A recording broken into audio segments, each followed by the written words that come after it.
মিথ্যে কোনো প্রতিশ্রুতি নয়, এবার জনমুখী ইস্যু নিয়ে ইশতেহার তৈরি করছে বিএনপি।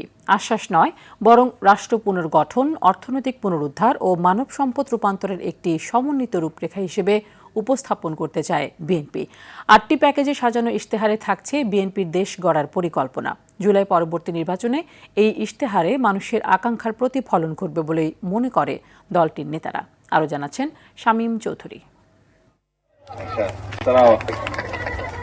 ভোটারদের আকৃষ্ট করতে রেওয়াজ অনুযায়ী নানামুখী প্রতিশ্রুতি দেয় রাজনৈতিক দলগুলো। আগামী নির্বাচনকে সামনে রেখে ইতোমধ্যেই ইশতেহার ঘোষণা করেছে এনসিপি। বাংলাদেশের মানুষ পরিবর্তন চায়। নির্বাচনকে সামনে রেখে তারেক রহমান দেশজুড়ে সভা সমাবেশে দিনরাত এক করে ধানের শীষের পক্ষে চাইছেন ভোট। ধানের শীষের পক্ষে ভোট চেয়ে যাচ্ছি। গণ অভ্যুত্থান পরবর্তী নতুন বাংলাদেশ বিনির্মাণে মানুষের প্রত্যাশার সমন্বিত রূপরেখা নিয়েই প্রস্তুত হচ্ছে এবারের বিএনপির নির্বাচনী ইশতেহার।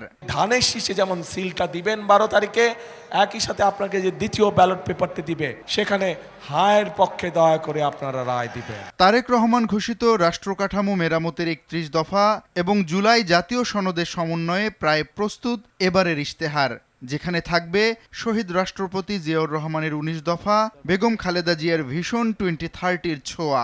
ইশতেহার আমাদের একদম চূড়ান্ত পর্যায়ে রয়েছে। আমরা সবাই মিলে এমন একটি বাংলাদেশ গড়ে তুলতে চাই যেখানে জনগণের ক্ষমতায়ন হবে।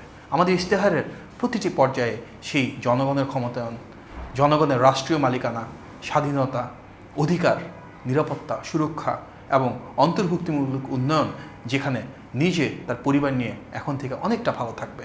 নারীদের স্বাবলম্বী করার উদ্যোগ নেয়ার পাশাপাশি অনেক আগে থেকেই ফ্যামিলি কার্ড চালু করার ঘোষণা দিয়েছে বিএনপি। কৃষি বিপ্লবের মাধ্যমে কৃষকদের ভাগ্যের চাকা ঘোরানোর পরিকল্পনা করছে দলটি। চালু করবে একটি কৃষক কার্ড।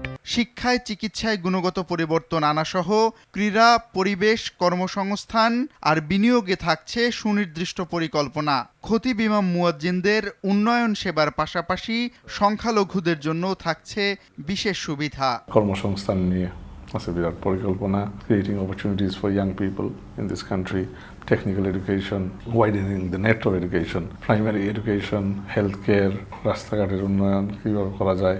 আমাদের লিডার এই প্ল্যানে কী কী উন্নয়নমূলক কর্মসূচি থাকছে এই ইশতেহারের আপনারা পাবেন। যেখানে তারেক রহমানের ভাবনায় সবার আগে দেশ, সেখানে ইশতেহারে মানুষের চাহিদার প্রতিফলন ঘটানোর সর্বোচ্চটা থাকবে বলে আশা গণমানুষের।